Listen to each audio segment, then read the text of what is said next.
A 7-month-old baby dead, and police say it could be a case of child abuse. Plus, with temperatures on the rise, doctors are now sending out very specific warnings. Now, from West Tennessee's News Channel, this is 7 Eyewitness News. Good morning, West Tennessee, Saturday. Good morning, West Tennessee. I'm Erica Williams. Today is Saturday, August 23rd. We'll get to those top stories in just a moment. But first, meteorologist Eddie Holmes is standing by in the Viper 7 Weather Center with a look at this morning's forecast. Good morning, Eddie. Good morning, Erica, and good morning, West Tennessee. You got a summery day planned today. It looks like it'll be in full force as far as the weather is concerned. Viper Doppler radar is showing us no precipitation in West Tennessee. We've had a few showers east of the Tennessee River, but that's moving south, and we're not seeing any activity for our area right now. Looking outside, it's a quiet morning, but it is a humid morning as temperatures are generally in the 70s across West Tennessee and warming pretty rapidly. And here in Jackson right now with full sunshine, we've got 77 degrees. That humidity is at 88%. South-southwesterly breeze at about 5 miles an hour. We have a heat advisory in effect that will be in effect through 8 p.m. starting at noon today. So keep it in mind that heat index values will probably reach 105 at least for this afternoon in every county of West Tennessee and surrounding areas. Temperatures right now beside our 77 here in Jackson. We're seeing 73 in Paris, 76 at Union City, Henderson at 75, and Bolivar checking in with 74 degrees. There's the actual air temperatures getting up in the mid-90s, but remember the heat index values will be up around 105. So make sure you take plenty of precautions with this heat if you're going to be out in it all day. How long will it last? We'll take a look at the 7-day forecast coming up for you shortly.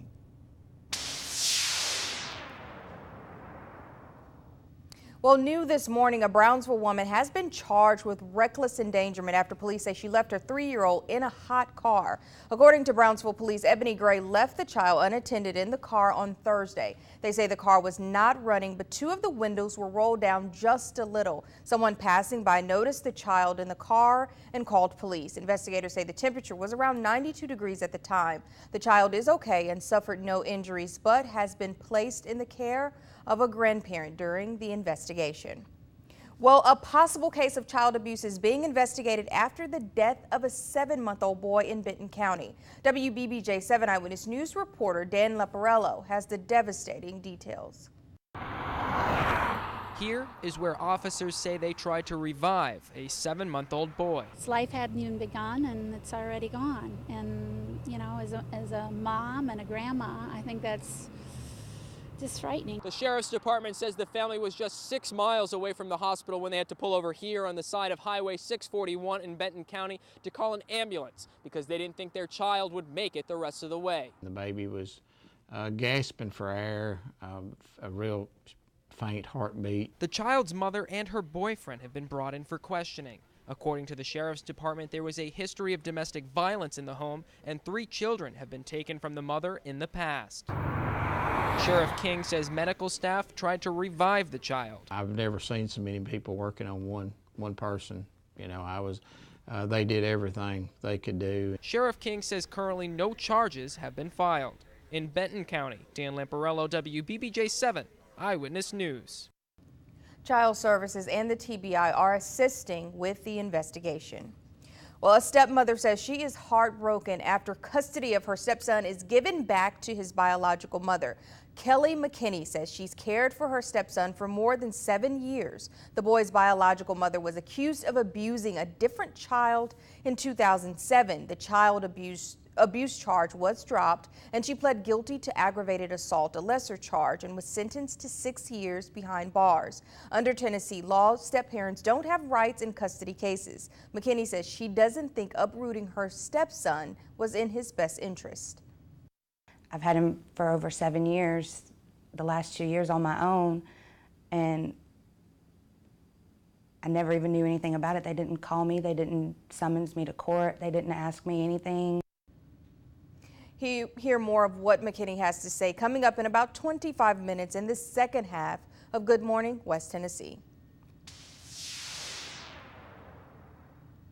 Well, in a developing story, Jackson is one of about 60 communities that have collected enough signatures to place a referendum for supermarket wines on the November ballot. Well, currently, wine can only be sold in liquor stores, but a state law that passed this year will allow it to be sold by grocery and convenience stores starting in July 2016 if citizens vote to approve the change. Red, White, and Food, a coalition that lobbied for the change, has been keeping track of the collected signatures and said Thursday that so far 60 municipalities have submitted petitions to their election commissions which verified them. Well, with heat indexes hitting more than 100 degrees after what has been a mild summer, many of us are struggling to adjust. Doctors warn temperatures inside are just as important for avoiding heat-related sickness and suggest keeping indoor temperatures at 80 degrees or below.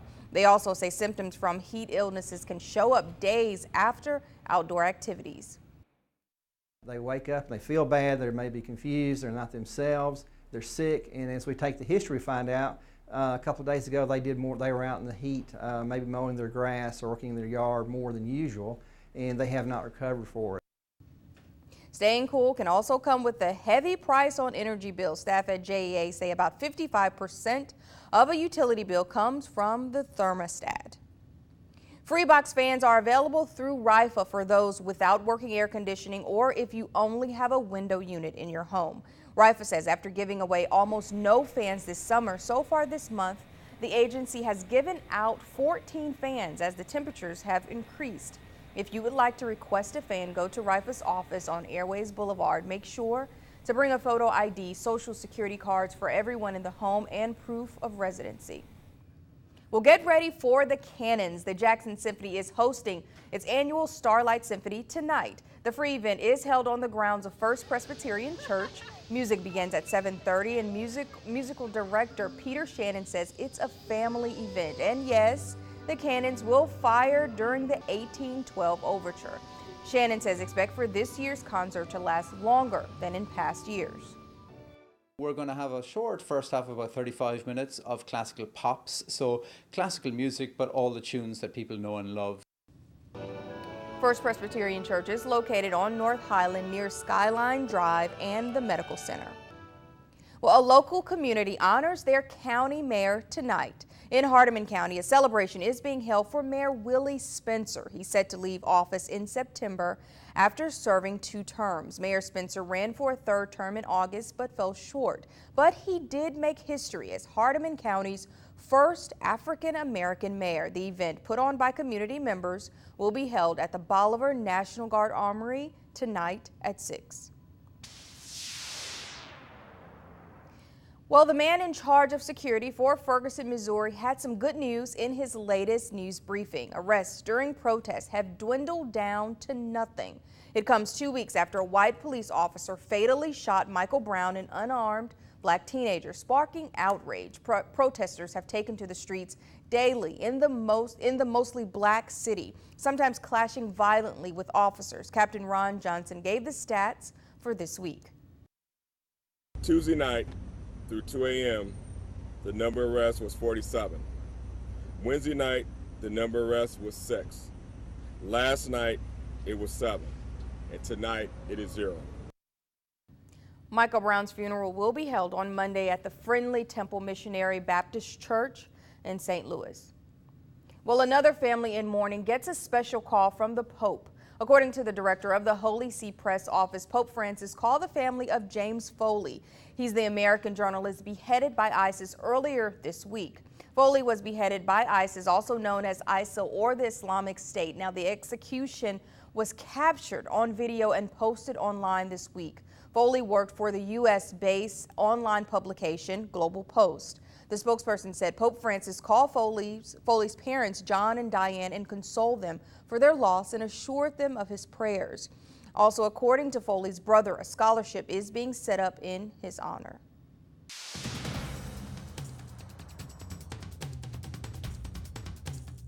This late summer heat wave is something we've not been used to, obviously, and we're just seeing this prolonged heat advisory episode that has been absent this summer. Let's take a look at where the current heat advisory is in effect. For West Tennessee, it starts at noon today and will continue until about sunset. So we've got all of the area and surrounding areas affected by this heat advisory. So be extra careful as you're out today and take frequent breaks. We'll review that.